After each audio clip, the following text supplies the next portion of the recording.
This is the way it feels to move through summer in Lululemon. Iconic Align softness without the front seam. For our smoothest look and feel ever, summer won't know what hit it. Stretch your limits in the non-stop flexibility of the new Lululemon Align No-Line Pant in select stores and at Lululemon.com. Mary, can you tell us a little bit about your relationship to your phone? Oh, gosh. It's fraught. It's very fraught. Welcome to How To. I'm Courtney Martin. I want to start today's episode by sharing a wild statistic with you. The average American unlocks their phone 150 times a day. 150 times a day. I mean, really think about that for a minute. There is nothing else in our lives that is so instrumental to every aspect of our existence, professional, social, parasocial, and there's nothing else in our lives that is so palpably compulsive. We reach for it without thinking. We tap on our favorite icon without intention. It's normalized at this point, obviously, but that doesn't mean it should be. And I know what you're thinking. I've heard this conversation before. Keep screens out of the bedroom, turn off notifications, throw your phone off a bridge and embark on a life free of digital distractions, that kind of thing. But what I promise you is that if you listen to the next 30 or so minutes of conversation, you really are going to have a chance at rewiring your nervous system when it comes to that addictive little portal in your pocket. We've got a unique expert today who you'll meet in a minute. But first, I want to introduce you to our guest, someone I know very well and love very much, my sister-in-law, Mary.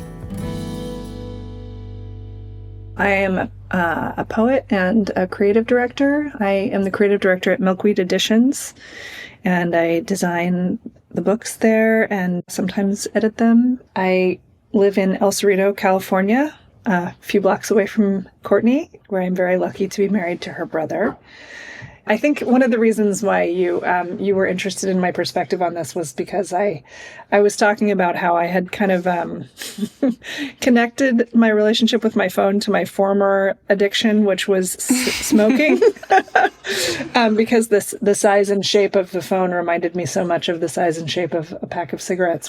So I became pretty attached to the phone actually during pregnancy because I had gestational diabetes and I had to all of a sudden really monitor my step count, and I had to manage my blood sugar through diet and exercise. So my step count became like my tool to have some feeling of control over, what was happening to me during my pregnancy. And that's where I got kind of possessed by the idea of like using a pedometer and taking my phone with me everywhere I went. Before then, I was, content to just kind of leave it sitting on my desk or something. And then at some point, Instagram was on my phone, and then I just sort of became enthralled with Instagram. So it just kind of became this sort of cognitive break that I would allow myself between tasks, something kind of pleasurable that does remind me of when I was a smoker and wanted to have those little breaks throughout the day. And I would very much like to not be dipping into it as much as I do. Can you take us into a particular moment when you dip into it? Like, is it you're sitting at your desk designing a cover, you hit a roadblock, and you're like, oh, maybe I'll be inspired by things on Instagram, and then you find yourself coming to like 20 minutes later? My phone is like where I keep track of everything now. My grocery lists are on there. There's all these sort of parenting tasks that can only be done through your phone. Right. I mean, I even compose poems on there. I wrote 2 poems in the woods on my phone last weekend. But the fact that I'm connected to the internet on the same device where I'm composing something seems to me like problematic, because it's so easy for me to just like switch over from the note app to Instagram to just be like, let's just see if anybody I know is doing anything amazing right now. That's kind of the question that occurs to me. I have this feeling like I'm wasting time, Like when I look up from my phone, I don't know what I just did with the past 10 minutes. and it feels kind of like my attention has literally been captured and I don't know what happened to it. I want to ask you something, Mary, that my producers thought would be good. And I was like, oh, this is savage. But I will ask, are you willing to open your phone now and tell us what your average screen time is? It's going to be very, very embarrassing. Oh, no. I've got it. I can tell you 3 hours and 47 minutes. Okay. How do you feel about that? That's a lot of time. Okay. Bad. 3 hours and 47 minutes. I mean, I know I spent that time partially like signing my kids up for camp. So I know that some of that is stuff I just have to do. I'm not like, that's not all looking at the internet. Right. So Mary's looking for some help rethinking her relationship to her phone. And it sounds like it's time to take a different approach. Let's meet this week's expert. My name is Molly Caro May, and I am a facilitator and creator of workshops and retreats, and I'm a writer. I've written 2 memoirs that are out in the world. I live in Bozeman, Montana, with my husband and my 2 daughters. In addition to publishing her own memoirs, Molly teaches others how to write, harness their attention, and heal. Fundamental to her approach is somatics, a practice focused on the soma, which is the body, as perceived from within. It emphasizes the connection between mind and body, so you can imagine that she has a bunch of tools in her toolbox for understanding how to rewire our brains when it comes to our phones. I asked Molly about her reaction to what she was hearing from Mary. Okay, I want to start with the shame piece. And Mary didn't use that word, but anytime I talk with anyone about this, there is a layer of, I feel bad, I'm hooked into this, I should be better. And I want to orient us immediately to the truth that these screens and phones are designed to draw us in. In the modern world, everything is coming at us all of the time. And so it's no wonder that we are looking for ways to find a pause, to just chill out for a minute.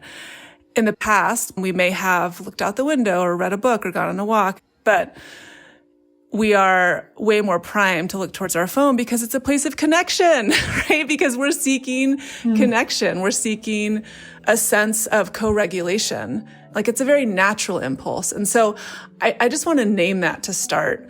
I don't think it helps in these conversations to start with, let's try to, quote, fix this or shift this without first saying, your animal body is doing what it knows how to do, which is soothe itself. You know, you're trying to soothe yourself in some way. And yes, it becomes a pattern, but it's initially adaptive to say, I want to text my friend or I want to see what my friends are doing. And then it becomes maladaptive. And then you wake up one morning, as you're describing, Mary, and you feel like, I don't like this. So today on the show, we're going to try to explore ways to become more conscious of how we use our phones to soothe ourselves, connect with others, and fall down those rabbit holes. And I promise you, we're not going to pile on the guilt. When we come back, Molly will tell us more about how we get so glued to the phone to begin with and how we can start to feel unstuck in our relationship to it.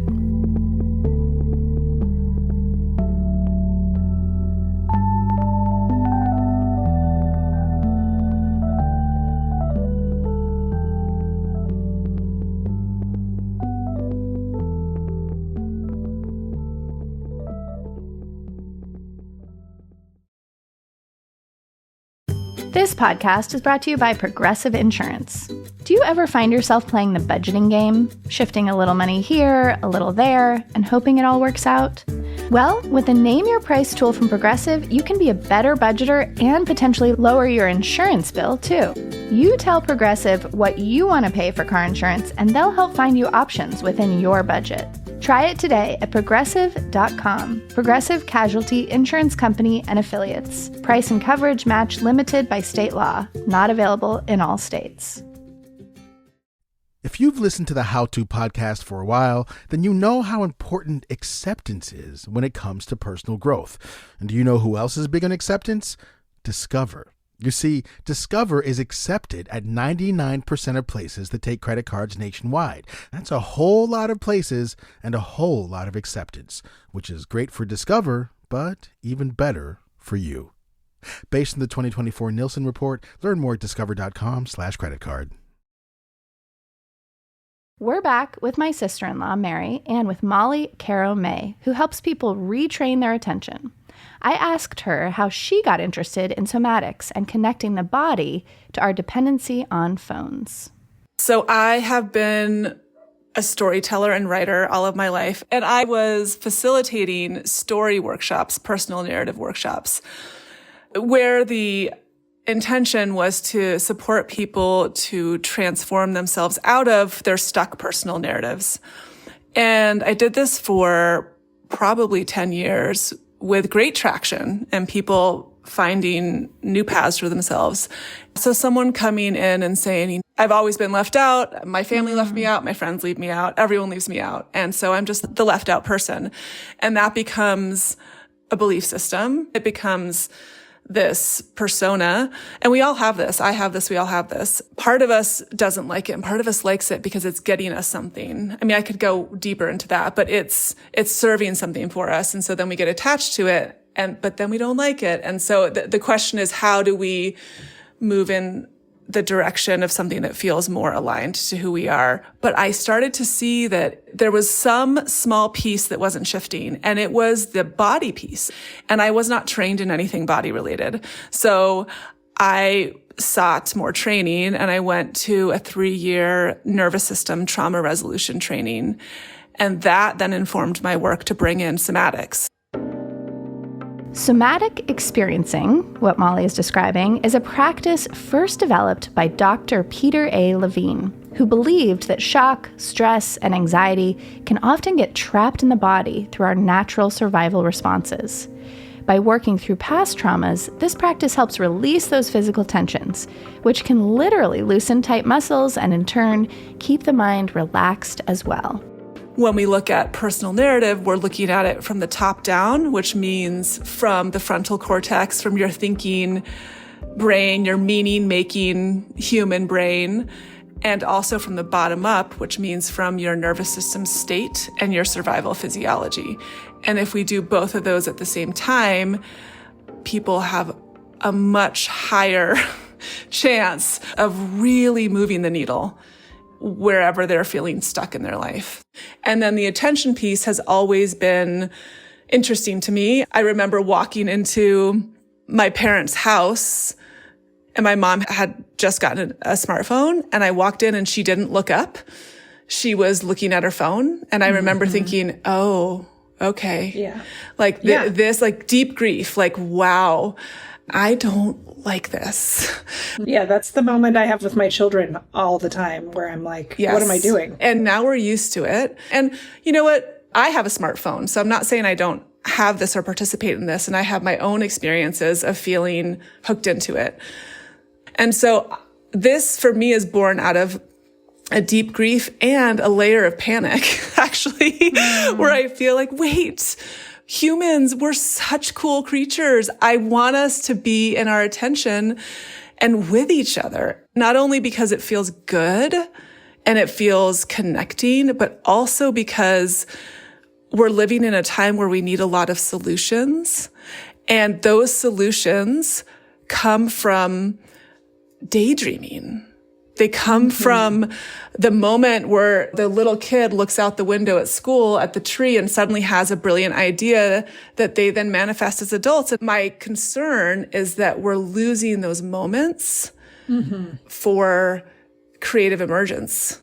What I love about the way you're speaking is that it's non-binary, but I think it is easy to think this is out of my control. Like this is like it's the tech bros and it's the system and it's the structure and like nothing I individually do can interrupt any of that. Like I'm just on the wave of humanity driving off the cliff. Yes. And like, why should I torture myself trying Yes. to like, you know, watch my screen time, whatever. Yes. The other one I find myself having is getting like waylaid from focusing on my own relationship to my phone by focusing on everybody else's relationships with their phones and, getting into sort of well, at least I'm not like that. I feel this sense of superiority narratives. Yeah, like a superiority complex. Like, I'm not happy with my relationship with my phone. It doesn't matter if I'm more present than some other people in my life that I'm judging, right? Yeah. So those are two stories I can feel myself sometimes stuck in. Mary, do you have any others?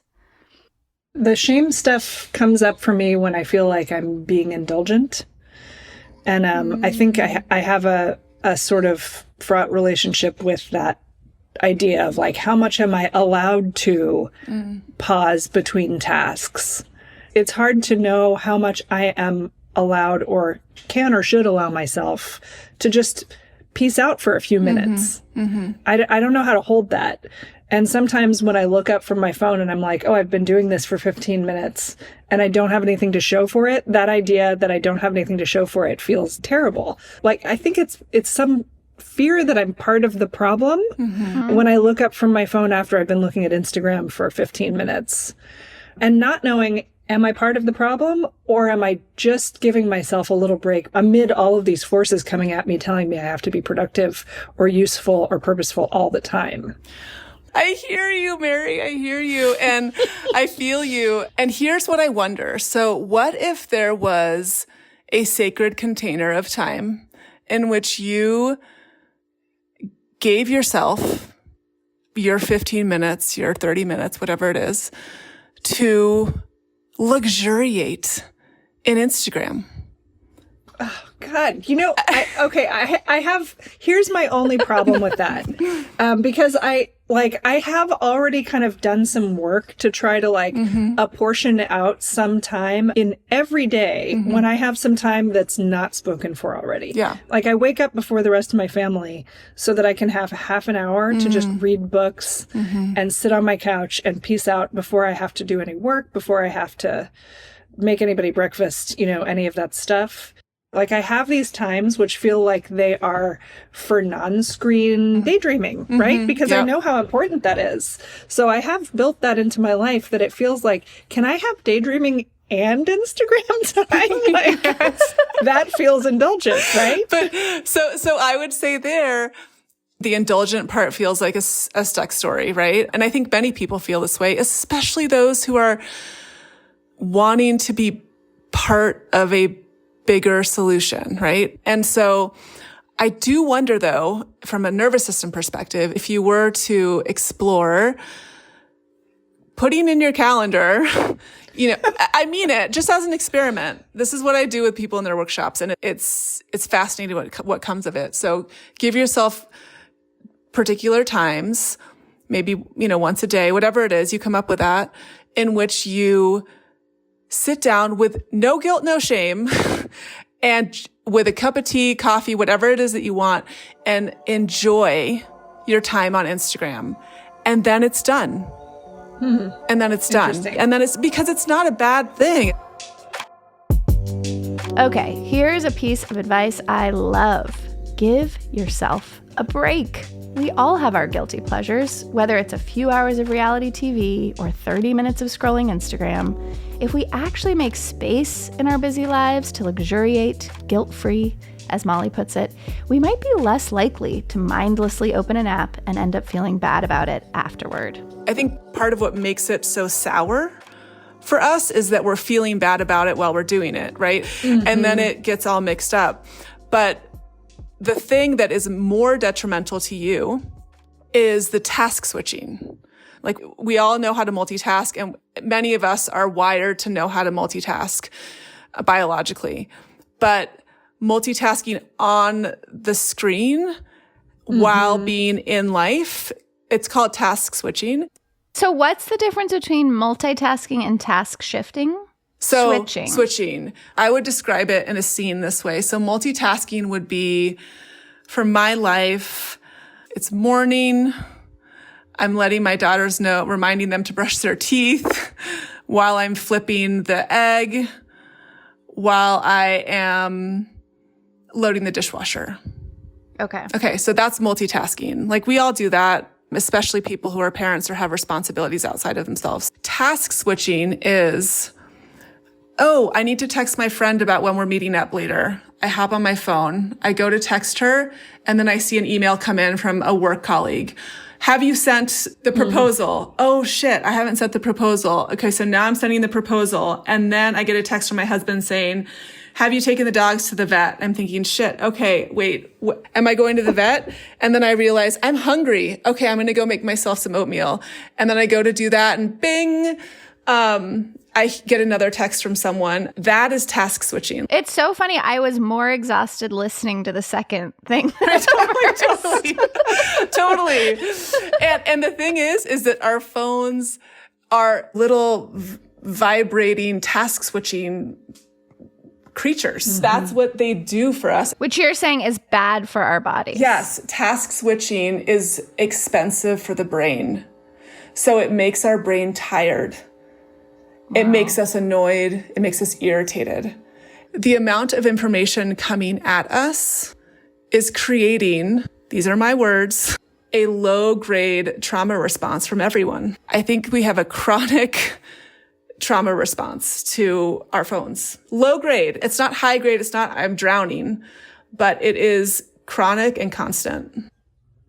I have long felt like, probably because I carry my phone in my back pocket, it is connected to my spine. You know, it feels like a prosthesis of my nervous system. Yes.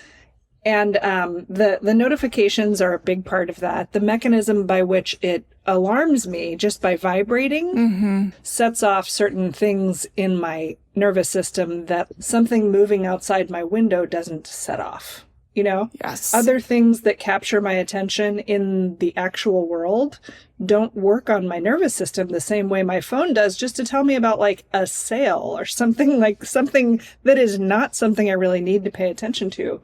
And I know some of this can be managed by changing my notifications on my phone. So I did turn them off for a lot of things. The notifications seem like something that constantly need to be paid attention to in case you're receiving something incredibly important from your school about your kid, or there's a major weather system moving your way. And those get mixed in with like, there's a 30% sale off at blah, blah, blah. Like, and that drives me bananas. Really glad you said this spine and nervous system thing too, Mary, because Molly, I wanted you to teach us more about what being captured by our phones does to our bodies. I think Mary's scene there is so helpful. It is like having someone next to you poking you, you know, poke, poke, poke. We all have children, right? So we know that experience very well. That is going to be frazzling. So on a base level, that is creating a threat response in the nervous system. If something is coming at you, you experience it as a threat. And so your response to that is going to be either fight it, flee it. And if you can't do one of those two things, you're going to freeze, essentially play dead. That's what an animal would do. And what that can look like is getting irritated if you're fighting. Running can look like avoidance. I'm not going to answer the 500 emails in my inbox. I have that one a lot. And yet on a dopamine level, we are looking to feel good because we're overwhelmed. And so we look to our phones to feel good. Then we get overwhelmed. Then we feel good. Then we get overwhelmed. And it's this crazy cycle. And it's exhausting. So that's what it is doing to our bodies. And what is interesting is when we can renegotiate that dopamine pathway.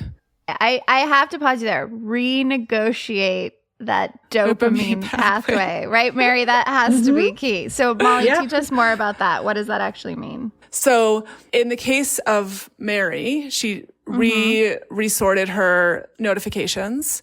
If you're getting pinged all the time, you feel on edge. So please change your notifications. The second option is to grayscale your phone. So this can feel sad at first for people. It felt sad for me at first because all the color goes away and you can always bring it back. But then notice 1 to 2 weeks later what happens to you. Just in your relationship to your phone. I no longer feel antagonistic towards my phone. simply because of the grayscale. Wow. And that isn't something I thought through. That isn't an idea I had. That is a physical felt sense experience I've had. Do it as an experiment. And I suggest people do this with other people together. Say, we're going to grayscale our phones for these 2 weeks and report back to each other. And then you can put it back on color, do whatever you want. But it's a worthy experiment. So that would be the second piece. And then the third piece in terms of renegotiating the dopamine pathway is to notice where the reward is coming from. So if the reward is, bing, I got an email from a friend, or bing, something interesting on Instagram is lighting me up, you can redirect that by choosing that I'm going to look at Instagram for 15 minutes a day while I'm drinking the most delicious drink. And then I'm going to report back to my friends about it. That is the new dopamine pathway for me.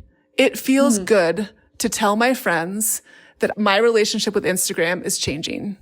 And this is how I'm doing it. Where you're putting your focus and your attention is on how you are shifting and creating your own structure, your own rhythm for you and your phone.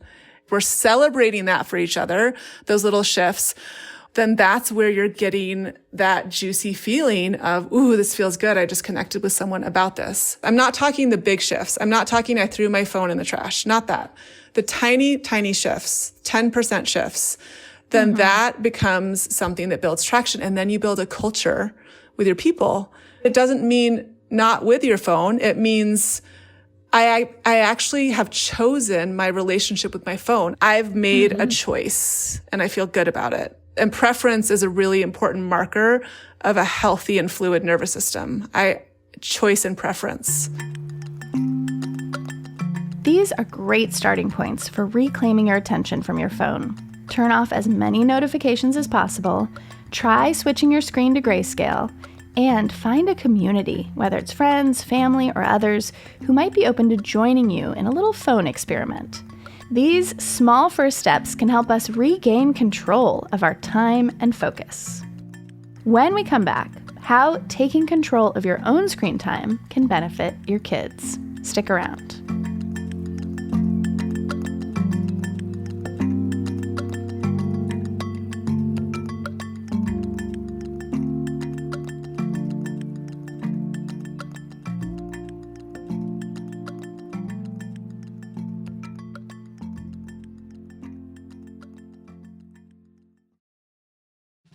This episode is brought to you by Defender. Naturally capable and expedition ready, the Defender 110 is a vehicle built for the modern explorer.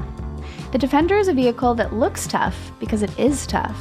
With an exterior designed for optimum durability, the Defender has the endurance to take you further and tackle the extremes with confidence. Its 3D surround cameras with clear sight ground view let you see underneath the vehicle and anticipate obstacles and rough terrain, while its clear sight rear view provides an unobstructed view behind the car, even when the back window is blocked. Plus, it's not only capable, it's comfortable.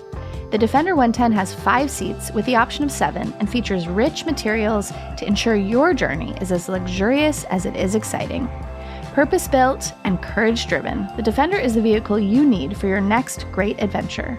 The Defender family also features the 2-door Defender 90, the Defender 110, and the Defender 130, which seats up to 8. Design your Defender 110 at LandRoverUSA.com. Visit LandRoverUSA.com to learn more about the Defender 110. Explore the Defender 110 at LandRoverUSA.com. If you've listened to the How To podcast for a while, then you know how important acceptance is when it comes to personal growth. And do you know who else is big on acceptance? Discover. You see, Discover is accepted at 99% of places that take credit cards nationwide. That's a whole lot of places and a whole lot of acceptance, which is great for Discover, but even better for you. Based on the 2024 Nielsen report, learn more at discover.com/creditcard. This podcast is brought to you by Progressive Insurance. Do you ever find yourself playing the budgeting game, shifting a little money here, a little there, just hoping it all works out? Well, with the Name Your Price tool from Progressive, you can be a better budgeter and potentially lower your insurance bill, too. You tell Progressive what you want to pay for car insurance, and they'll help you find options within your budget. Try it today at Progressive.com. Progressive Casualty Insurance Company and Affiliates. Price and coverage match limited by state law. Not available in all states. We're back with our guest, Mary, and our expert, Molly Caro May. Molly says that if we move past the shame of phone compulsivity, there are moments when our devices can actually offer real inspiration and joy. But we need to do a kind of intake first and ask ourselves some questions. What do I use my phone for? Make a list. What of those things do I like and enjoy?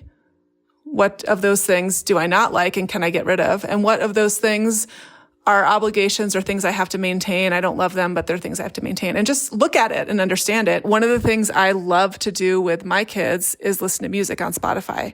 It might be the only reason I still have an iPhone, and I love that.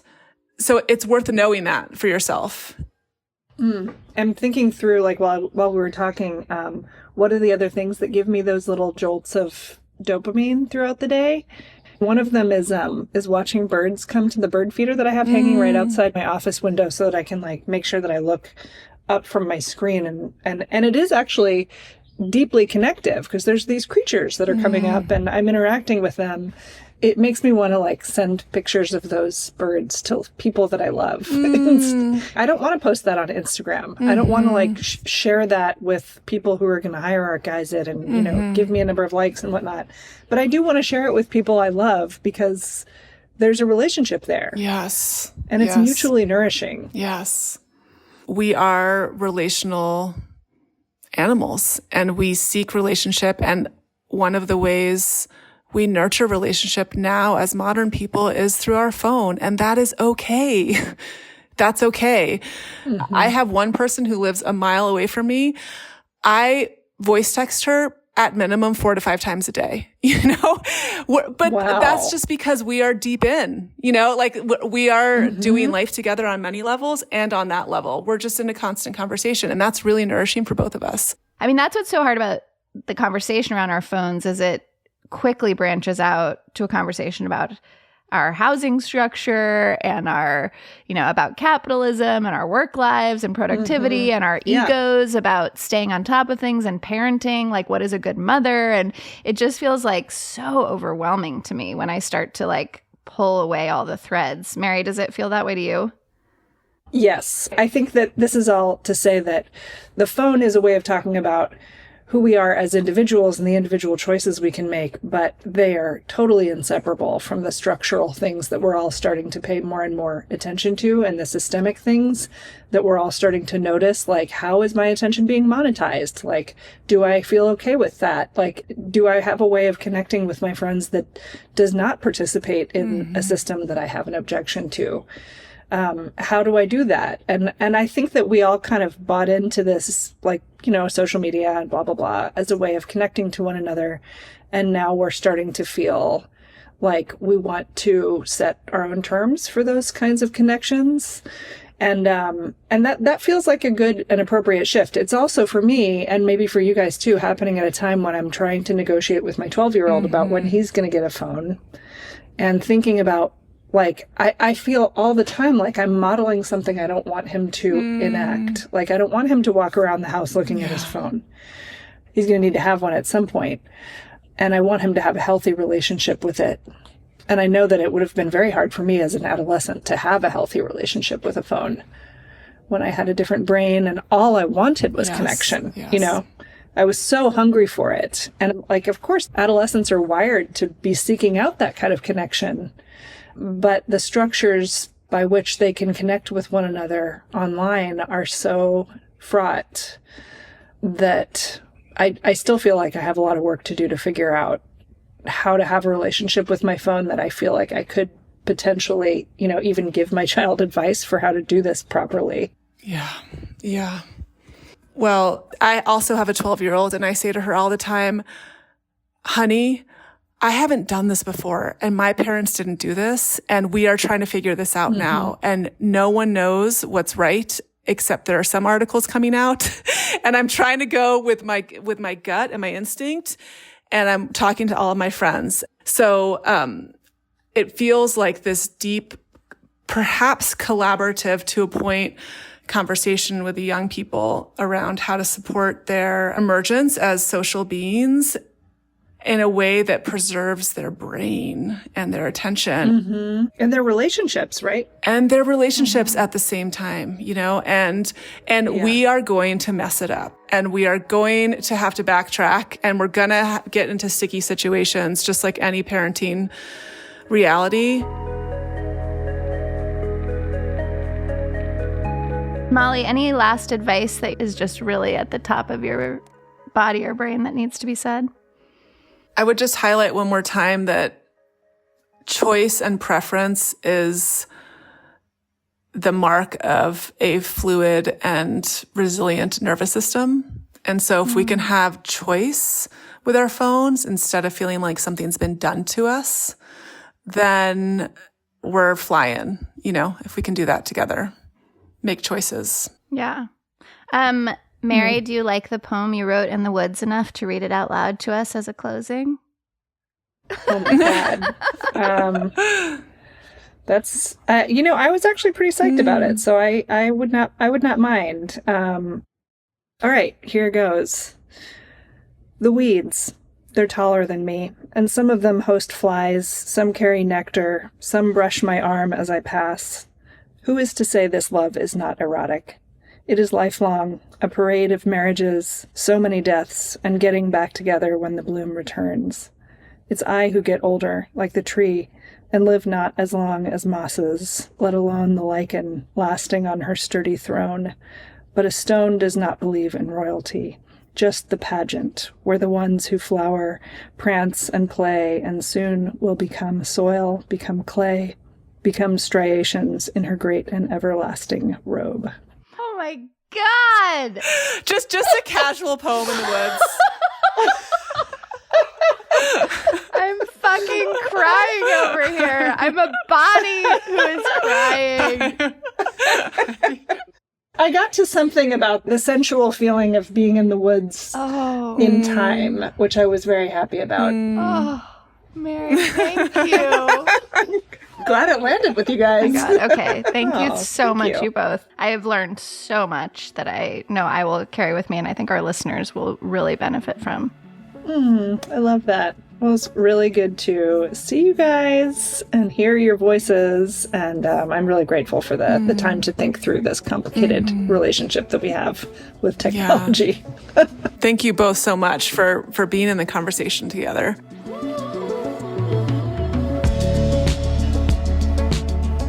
Very special thanks to my sister-in-law, Mary, for sharing her phone experiences and her wonderful poem with us, and to Molly Caro May for the incredible advice. If you rely on How To hear poetry composed in the woods and typed into an iPhone, the best way to support the show is by joining Slate Plus, Slate's membership program. Signing up for Slate Plus helps us help all the people you hear on our podcast every week. You'll be able to listen to How To ad-free and all of your other Slate podcasts too. You'll get free and total access to Slate's website, plus you'll be supporting our important work. Not a bad deal. To sign up now, go to slate.com/howtoplus. Again, that's slate.com/howtoplus.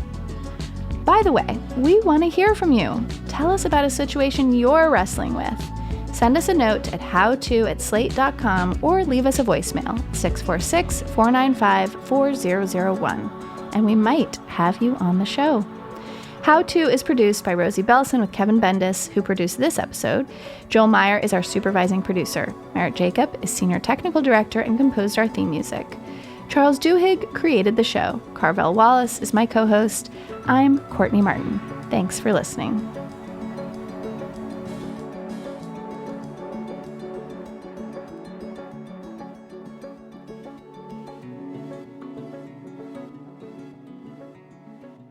Today's episode is sponsored by NerdWallet's Smart Money Podcast. Money can be confusing. Should you invest in ETFs, get a travel rewards credit card, buy a house, or just build a really fancy pillow fort? That could work. No shame in pillow fort game. Or you could just tune in for clear, research-backed financial insights. I'm Sean Piles, a certified financial planner professional. And I'm Elizabeth Ayola. We're the hosts of NerdWallet's Smart Money Podcast, where you bring the money questions and we bring trustworthy information backed by NerdWallet's expert analysis, without the jargon or the sales pitch. Our nerds do the research so you don't have to. We'll help you understand your options so you can make the best decision for your situation, from optimizing your investments and maximizing credit card rewards to making big money moves with confidence. Plus, we keep it real. No lectures, no judgment. Just tips and tools you can use to build wealth and take control of your finances. Think of us as your financial GPS, helping you navigate your money decisions and avoid expensive wrong turns. Whether you're planning for retirement, weighing a big purchase, or just want to make your money work harder for you, we've got insights that you can use in real life. So, if you want practical, straightforward, and actually useful financial knowledge, plus a little bit of fun along the way, follow NerdWallet's Smart Money Podcast on your favorite podcast app. Trust us, future you will thank you.